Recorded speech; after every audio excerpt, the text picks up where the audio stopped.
কোন মাযহাবের লোকা একজন ইমামকে মানে না। যদি কেউ দাবি করে, আমি বলবো হয়তো সে নিজের মাযহাবকে বুঝে নাই, আর নইলে মিথ্যা বলে। আসুন, হানাফি মাযহাবের লোকেরা ইমাম আবু হানিফাকে মানে কিনা? ইমাম আবু হানিফা রাহমাতুল্লাহ আলাইহি বলেছেন, যদি পৃথিবীর মাশরিক থেকে মাগরিব পর্যন্ত কোন এক জায়গায় ঈদের নতুন চাঁদ দেখা যায় অথবা রমজানের চাঁদ দেখা যায়, তাহলে পুরা পৃথিবীর মানুষকে এক হুকুম মেনে নিতে হবে। তিনি যুক্তি পেশ করে দলিল পেশ করেছেন। তিনি বলেছেন যে এটা যুক্তিসঙ্গত। কারণ হচ্ছে এই, পৃথিবী কয়টা, চাঁদ কয়টা, কোরআন কয়টা, হাদিস কয়টা, নবীর উম্মত নবী কয়জন? আমরা এক নবীর উম্মত, এক কোরআন, এক হাদিস মানি। আমরা জুমা পড়ি কয়দিনে? সারা পৃথিবীতে জুমার নামাজ একদিনে পড়ি না ভিন্ন ভিন্ন পড়ি? একদিনে পড়ি। সময় যার যার মতো। তাহলে ইমাম আবু হানিফার বক্তব্য হচ্ছে এই, সারা পৃথিবীতে যে কোনো প্রান্তে যদি চাঁদ দেখা যায়, রোজার রাখার চাঁদ, সারা পৃথিবীর লোকেরা রোজা শুরু করে একসাথে।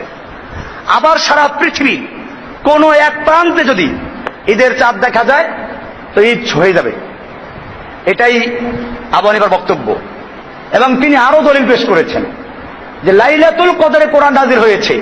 লাইলাতুল কদর কয়টা না দুইটা? যদি তোমরা আলাদা করো তাহলে লাইলাতুল কদর থেকে বঞ্চিত হইবা। কারণ লাইলাতুল কদর আল্লাহ কোরআন নাযিল করেছেন, আর কোরআন নাযিল হয়েছে মক্কায়। মক্কার লাইলাতুল কদর যেটা, সারা পৃথিবীর লাইলাতুল কদর কি সেটা হবে নাকি আলাদা হবে? তাহলে মক্কায় যখন লাইলাতুল কদর বেজর রাত্রে হয়, বাংলাদেশ, পাকিস্তান, ইন্ডিয়াতে হয় তখন জোর রাত্র, আর বাংলাদেশে যখন জোর রাত্র তখন সৌদি আরবে কি বেজর। তাহলে লাইলাতুল কদর কোনটা সঠিক? দুইটা বলতে পারবেন না, যে যার যার মতো তার তার মতো। কারণ এই লাইলাতুল কদরের সাথে সম্পৃক্ত কোরআন নাযিলের। কোরআন তো আর দুই রাতে নাযিল হয় নাই, যে একবার নাযিল হয়েছে লাইলাতুল কদর সৌদি আরবেরটায়, আর একবার নাযিল হয়েছে লাইলাতুল কদর বাংলাদেশেরটায়। কোরআন কি দুইবার নাযিল হয়েছে, একবার নাযিল হয়েছে? কোরআনকে আল্লাহ তাআলা লাইলাতুল কদর নাযিল করেছেন। কোরআনে স্পষ্ট আছে, ইন্না আনজালনাহু ফি লাইলাতুল কদর। আমি কোরআনকে নাযিল করেছি লাইলাতুল কদরে। লাইলাতুল কদর কয়টা? কোরআন নাযিল কয় রাত্রে? কিন্তু এখন পৃথিবীতে লাইলাতুল কদর কয়টা হইতে হয়? পেঁচটা লাগলো কোন জায়গায়? আপনি যে বলবেন যে এক রাত্র হবে, তাও হইতো যদি জোর বেজোর ভাগ করা থাকতো। এখন তো পেঁচ লাগছে আরো। সৌদি আরবে যখন বেজোর, বাংলাদেশে কি?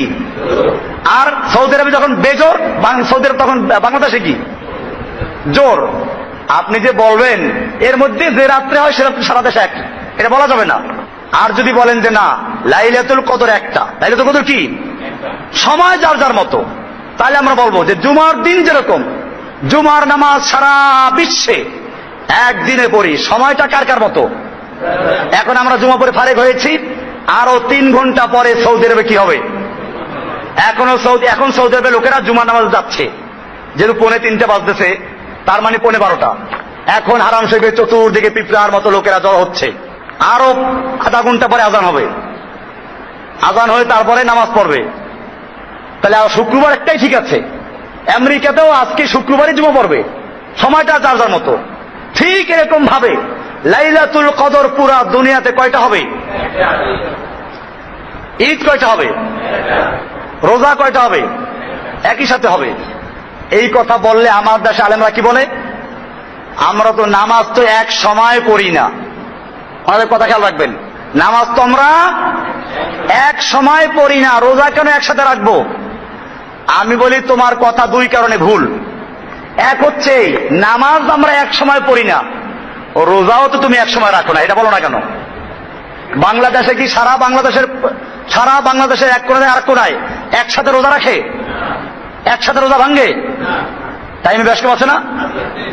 দিন একটা, টাইম কি?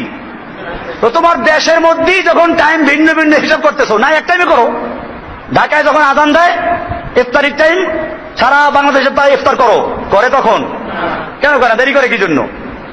7 মিনিট পরে, 3 মিনিট পরে, বরিশালে 4 মিনিট, অমুক জায়গায় 3 মিনিট, কক্সবাজারের 5 মিনিট, এই 5 মিনিট দেরি করে না? তো এই যেমন তুমি একই দিনে করছো, কিন্তু সময় যার যার মতো। এইটার পরিধি বাড়াও, যে সারা দুনিয়াতে একদিন রোজা শুরু হবে, সময় যার যার মতো। সৌদি আরবে 3 ঘন্টা পরে, আমেরিকা 11 ঘন্টা পরে। সমস্যা আছে কোনো? এই বর্ডার তৈরি করেছে কে? আজকে ইন্ডিয়াতে চাঁদ দেখা গেল, মনে করেন যশোরের ওই পারে, পুরা ইন্ডিয়াতে ঈদ করবে, অথচ ইন্ডিয়া বাংলাদেশের 25টা রাষ্ট্রের চেয়ে বড়। এক ইউপি উত্তরপ্রদেশ, এইটা বাংলাদেশের চেয়ে অনেক বড়। এক ইন্ডিয়া, সব এক হুকুমে। আচ্ছা ধরেন আজকে বাংলাদেশটাকে জোর করে ইন্ডিয়া নিয়ে গেল, বর্ডার নাই, তখন কি হবে? তখন কি হবে? তখন কইবে যে এখন আমরা ইন্ডিয়ার ভিতরে, কাজে ইন্ডিয়ার যে হুকুম, হুকুম চলে গেছি আমরা।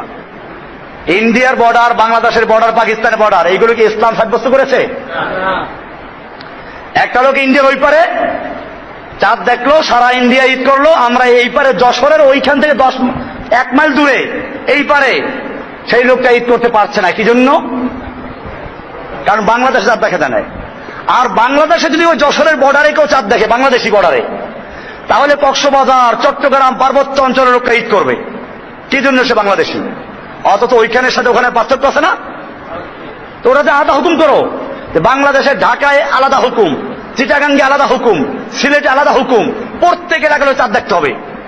কারণ আল্লাহ রাসূল সাল্লাল্লাহু আলাইহি ওয়াসাল্লাম বলেছেন, সুমু লিরুয়াতিহি ওয়া আফতিরু লিরুয়াতিহি, তোমরা চাঁদ দেখে রোজা রাখো আর চাঁদ দেখে রোজা ছাড়ো। তোমরা চাঁদ দেখো, কাজে তোমরা ঢাকার লোকেরা চাঁদ দেখো, বরিশালে চাঁদ দেখো, ইন্ডিয়াতে চাঁদ দেখো, পাকিস্তানে চাঁদ দেখো, পাকিস্তানের মধ্যে আবার, ইন্ডিয়ার মধ্যে আবার প্রদেশটা আলাদা হবে, জেলা আলাদা হবে, কক্সবাজার চাঁদ দেখো, পার্বত্য অঞ্চলে চাঁদ দেখো, সিলেটের চাঁদ দেখো। কেন? আল্লাহ রাসূল বলেছেন চাঁদ দেখে রোজা রাখো, চাঁদ দেখে রোজা ছাড়ো। খবরদার চাঁদ না দেখে রোজা রাখতে পারবি না। আপনারা কয়জনে চাঁদ দেখছেন এবার? তো চাঁদ দেখে রোজা রাখেন নাই, চাঁদ দেখে রোজা ছাড়েন নাই, কাজে একটা রোজা হয় নাই নাকি? কোন ফোকাহারা এটা বলেছেন? এটা বলেন নাই। বরং এই তোমরা বলতে কি বুঝায় তাহলে? তোমরা বলতে কি তাহলে? এখন আমাদের ওলামারা বলেন তোমরা বলতে এক এক দেশের লোকেরা।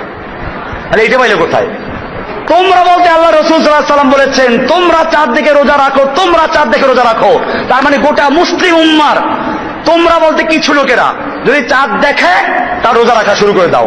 আর তোমাদের কিছু লোকেরা যদি পৃথিবীর যে কোনো প্রান্তে ঈদের চাঁদ দেখে সবাই ঈদ করো। সহজ সমাধান হয়ে গেল না? এই ছিল আল্লাহ নবীর হুকুম। এটা ছিল আবু হানিফার বক্তব্য।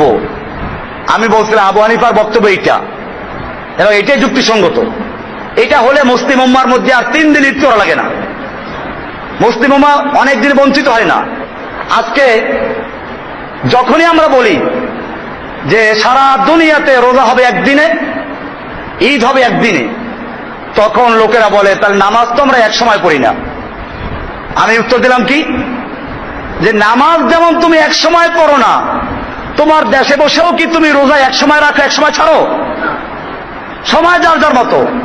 আসল বিষয়টা হচ্ছে লোকগুলো জানে না, নামাজের সম্পর্ক হচ্ছে সূর্যের সাথে, আর রোজা ঈদের সম্পর্ক চাঁদের সাথে।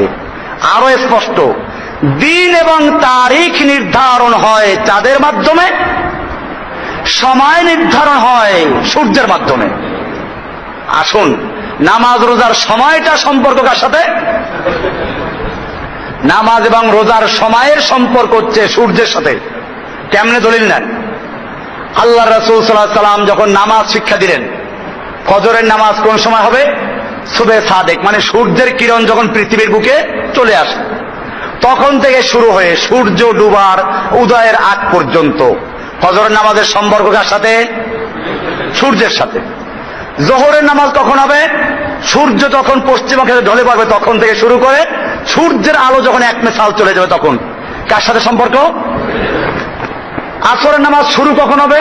ওই 1 মেসালের পরের থেকে 2 মেসাল পর্যন্ত, ডুবার আগ পর্যন্ত আসরের নামাজের